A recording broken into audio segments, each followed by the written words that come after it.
Good evening, friends. Today we are making cake. So we have 500 grams of butter, unsalted butter. Then this is 500 grams of sugar. I've just ground the sugar into a fine granule.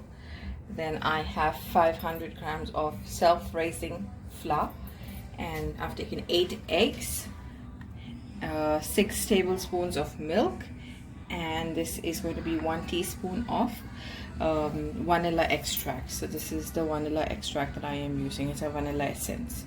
So I'm going to start by putting in my butter.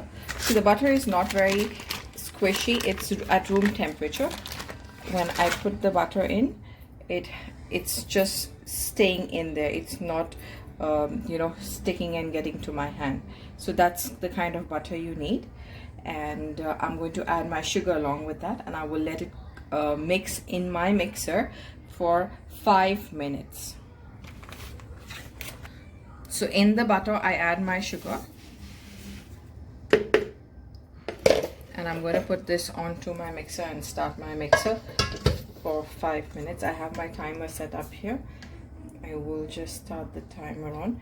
So initially this is going to be on the very slow mixing mode so that the sugar doesn't fly around, but once it's all incorporated, then we will go faster.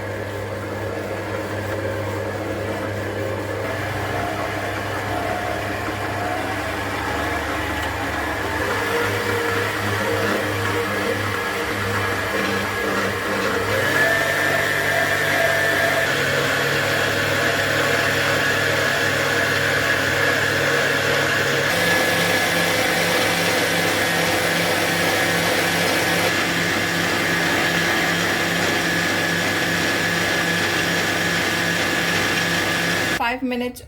So after 5 minutes of this mixing at a medium speed, this is what it looks like. I'm just going to mix it together and show you how it's looking. See, it's a nice whitish creamy mixture. To this I'm going to be adding two eggs at a time. So I will break the eggs now and put it in there. So now I'm going to add the 2 eggs in here, and I will start mixing it at a very slow speed. Once it's all mixed together, then I will increase the speed and then add the next 2 eggs till I complete putting 8 eggs inside and mixing them together.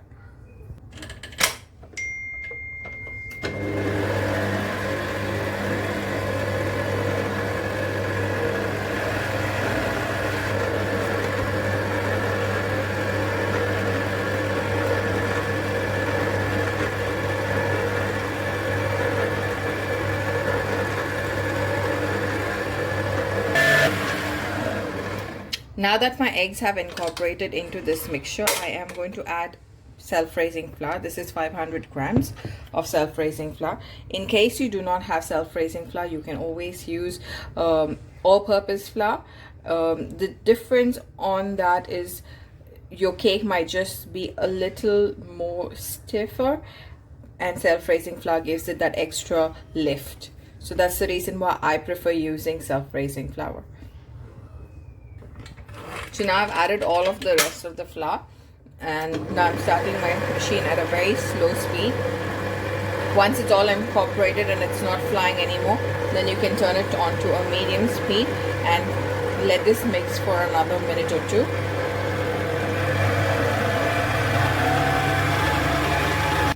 So I have my 1 teaspoon of vanilla essence that I'm going to be adding to my milk now.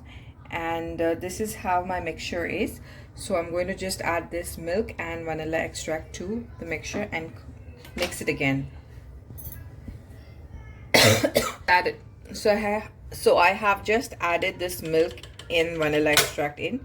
I'm going to again mix it on a very low speed, and once it's all mixed together, mix it for another minute, and then it goes into my baking trays and I will bake it.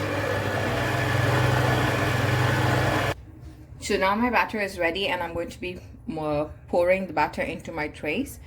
I am going to use 2 trays to put this batter in, but you can also put this batter into 4 trays if you want to make a layered cake. Or you can even put them into small cupcake molds and have cupcakes for your children. So this is the molds that I have filled, and I am going to put it into my oven at 170 degrees, and I will bake this for approximately 18 to 22 minutes. After 22 minutes, you can open your oven and check if it's cooked by putting a skewer into the cake that's being baking.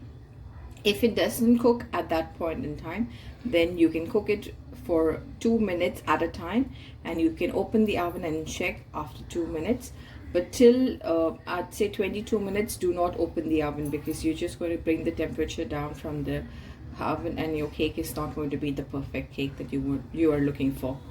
So here, after 22 minutes, my cake is perfectly baked and ready, and now let's try to cut it and see how it looks. It's still a little hot, but I'm just going to try and cut it out and get a slice of it.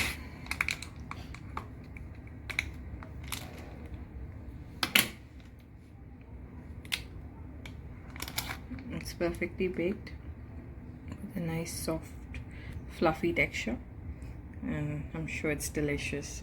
So don't wait, go ahead, make it, try it, and let me know how your cake has come out.